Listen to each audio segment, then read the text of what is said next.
మొరటోడు అని వాళ్ళు వీళ్ళు ఎన్నెన్ని అన్న పసి పిల్లవాడు నవ్వాడు.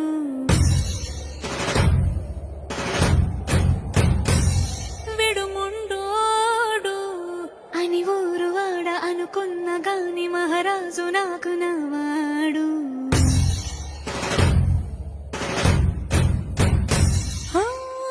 మాట పెడుసైనా మనసులో వెన్న రాయిలా ఉన్నవాడిలోన దేవుడెవరికి తెలుసును నాకన్నా.